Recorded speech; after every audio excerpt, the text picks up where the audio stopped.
take a breath. Now ask yourself, is this the life you were meant to live? Not the one that looks good on paper. Not the one that checks all the boxes. I'm talking about the life that feels like truth in your bones. The life that lets you exhale without guilt. The one where your smile reaches your soul, not just your face. Because let's be real, somewhere along the way, we started confusing exhaustion with accomplishment. We started praising burnout as ambition. We learned to wear stress like a badge of honor, and business like it's proof that we matter. But let me tell you, being busy is not the same as being alive. How many of us are performing at work, performing at home, performing for the world, while inside we're barely holding it together? How many of us are chasing goals that aren't even ours, building lives we don't even like, just to meet standards we didn't even set? This isn't sustainable. And more importantly, this isn't necessary. Work-life balance isn't a luxury. It's survival, it's sanity, it's power. It's reclaiming your time, your energy, your peace, and yourself. And no, it's not selfish, it's sacred. Because the truth is, you can have the job, the dreams, the drive, and the joy. You can thrive in your career without losing your health. You can be everything you were born to be without burning yourself to the ground to get there. Balance isn't weakness. It's wisdom. It's freedom.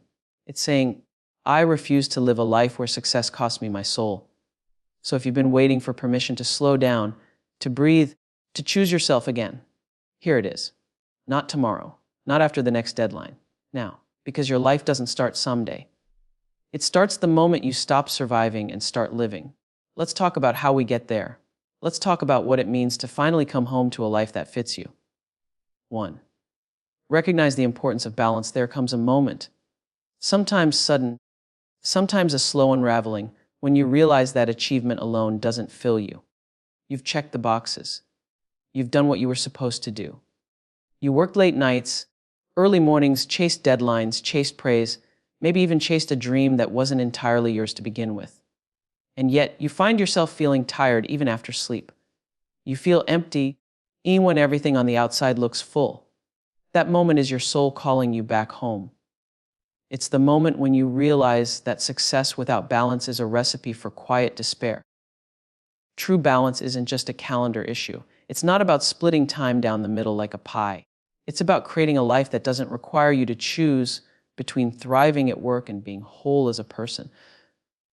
It's about giving your energy to what builds you, not just what pays you. The moment you recognize that balance is not a weakness but a wisdom, you begin to see how deeply it impacts everything: your joy, your health, your relationships, even the quality of your work. When you're centered, you're better. You show up with clarity, you move with intention, you give from overflow instead of depletion. Recognizing the importance of balance is like waking up in your own life for the first time. It's deciding that your peace, your presence, your purpose, they matter. Not later. Not when things calm down. Now, 2. Set clear boundaries. Boundaries are not walls. They're not selfish. They're the bridges between burnout and balance. When you set a boundary, you're not pushing people away. You're protecting what allows you to keep showing up fully. So many of us are taught that saying yes is polite and saying no is rude. But the truth is, if you're constantly saying yes to everything and everyone, you're eventually going to say no to yourself, your rest, your dreams, your well-being. Boundaries are the way you teach the world how to treat you. If you're always available, always reachable, always saying, sure, I can do that, you're training people to expect access to you without limits. And the hard truth is, people will take as much as you allow. Not because they're bad, but because they assume you'll speak up when it's too much. So speak up. You do not need to justify your rest. You do not need to explain why you don't answer emails after 7 p.m. You don't need to feel guilty for protecting your weekends. Boundaries are the framework for a life of intention. Without them, your time gets hijacked, your energy gets drained, and your purpose gets diluted. Start small if you must, but start. Protect your mornings. Define your off hours. Carve out time where the only thing you're doing is breathing. The people who matter will respect your boundaries. The ones who don't were benefiting from your lack of them. 3. Prioritize self-care. Self-care isn't just bubble baths and spa days, though there's nothing wrong with those. Real self-care is sometimes messy. Sometimes it looks like saying no to a toxic relationship. Sometimes it looks like cooking a meal at home because your body's been begging for nourishment. Sometimes it's sitting in silence just to hear yourself again. Self-care is about listening. Listening to your body when it's exhausted. Listening to your heart when it's heavy. Listening to your soul when it's whispering, "This isn't working anymore." The truth is, you can't pour from an empty cup. And yet, so many of us try. We run on fumes. We say, "I'll rest later." Later becomes never. Then one day your body starts to shut down. Or your joy disappears. Or your relationships suffer. That's the cost of neglecting yourself. But here's the beautiful part: when you start taking care of yourself, not only do you feel better, but everything you touch becomes better too. Your creativity returns. Your laughter becomes real again. Your patience expands. When you honor yourself, you show others how to honor you. You don't need permission to rest. You don't need a reason to be kind to yourself. You don't need to earn care. It's your right.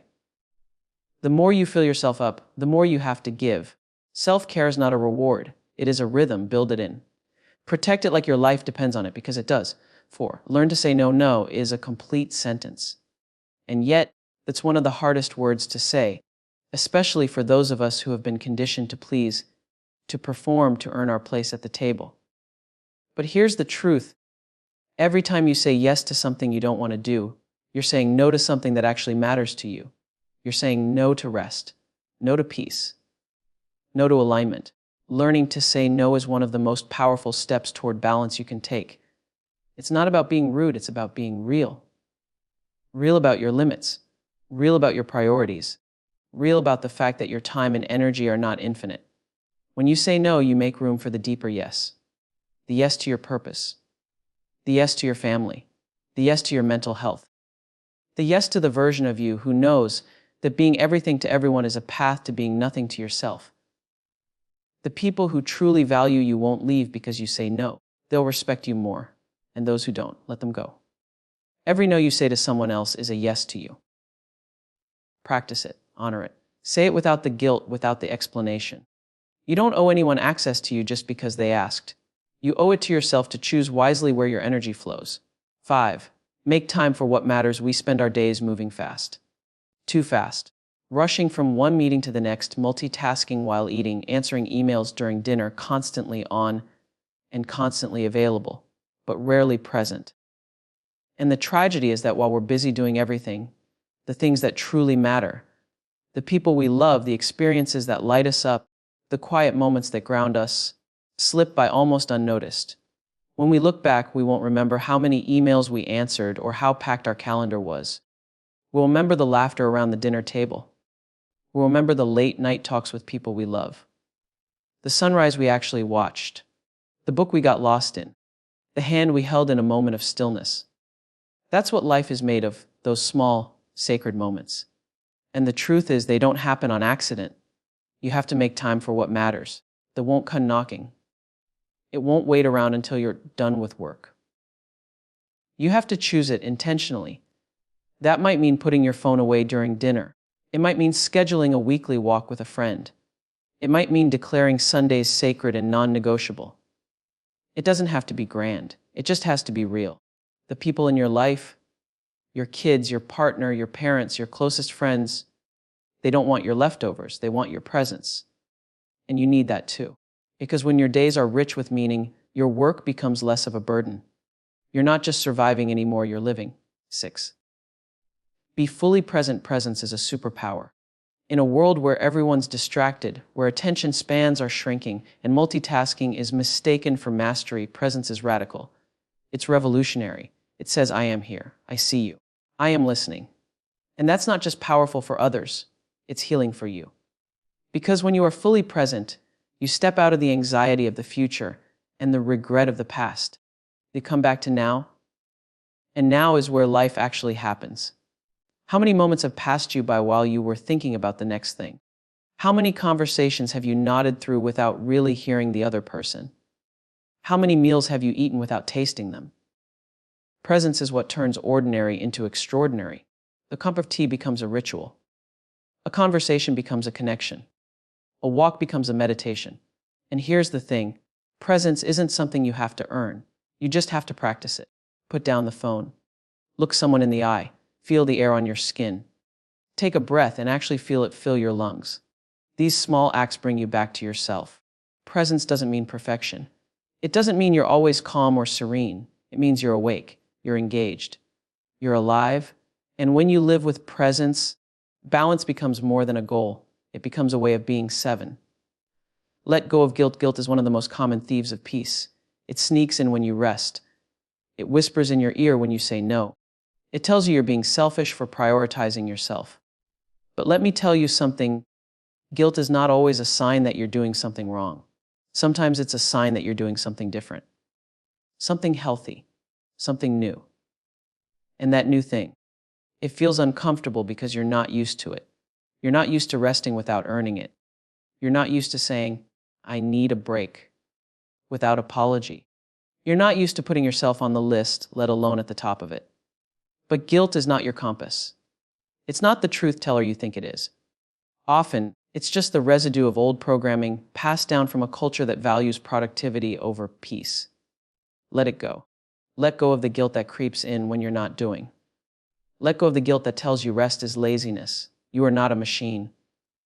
You were not born to grind, you were born to be. To love, to create, to experience. You don't have to prove your worth by being tired. You don't have to apologize for wanting joy. The world needs you whole, not hollow. And the only way to get there is to release the guilt that says you have to be everything to everyone all the time. You don't. It's okay to choose you. 8. Delegate and ask for help. Let's be honest. Asking for help is hard. Especially when you've been the strong one, the dependable one, the I've got it covered one. We carry so much because we think we have to. Because we think asking for help means we're failing. But here's the truth, asking for help doesn't make you weak. It makes you wise. There's strength in knowing your limits. There's courage in saying, I can't do this alone. You were never meant to do it all by yourself. We are built for connection, for community, for shared burdens. Delegating doesn't mean you're lazy. It means you're smart enough to use the resources around you. It's recognizing that your time and energy are precious, and you're allowed to protect them. Whether it's asking a coworker to take a piece of a project, hiring someone to help with chores, or simply telling a loved one, I'm overwhelmed. That's how you create balance. You don't earn gold stars for suffering in silence. You don't win by running yourself into the ground. You win when you create a rhythm of life that sustains you. And that rhythm often includes other people. Let them show up for you. Let them help. Let them love you in action. Because when you do, you model what it looks like to live with grace. And that's something the world needs to see. 9. Evaluate and adjust regularly. Balance is not a destination.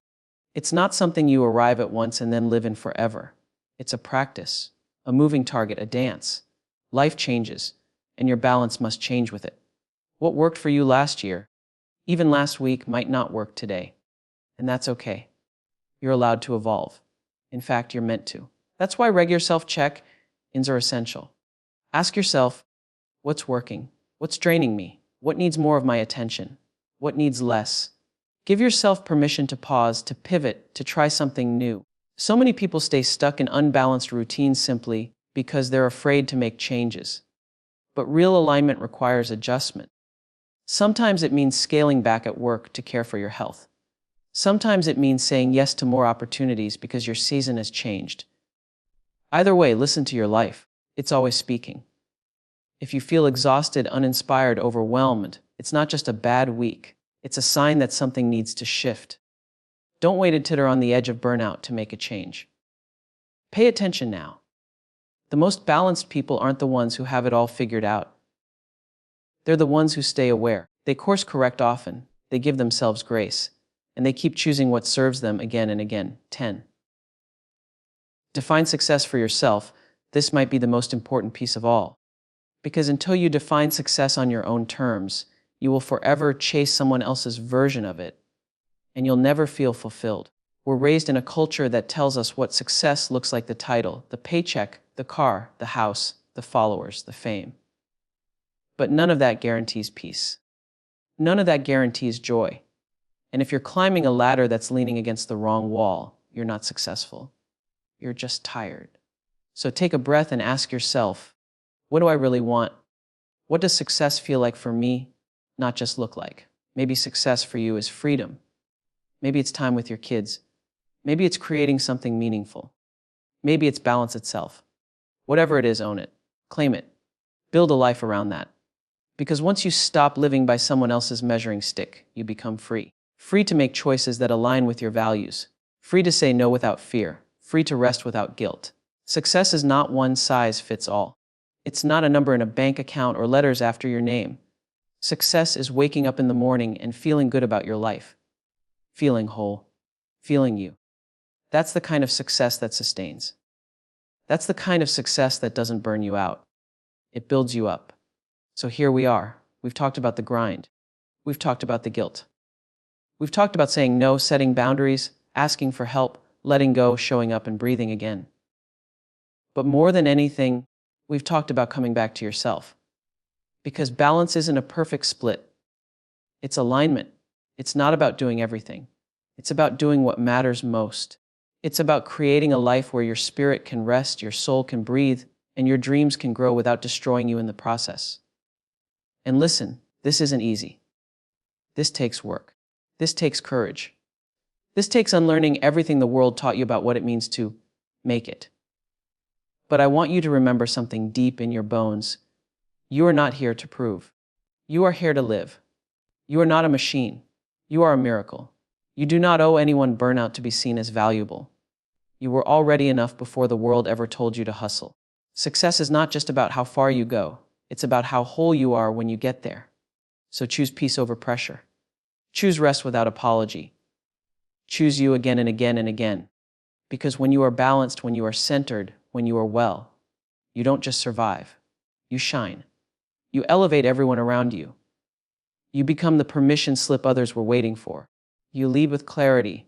You give from overflow. And you live a life that is not just full, but fulfilled. So go live it, not perfectly, but presently, powerfully, intentionally, but my friend, are worth the balance. And your life, your real life, is waiting.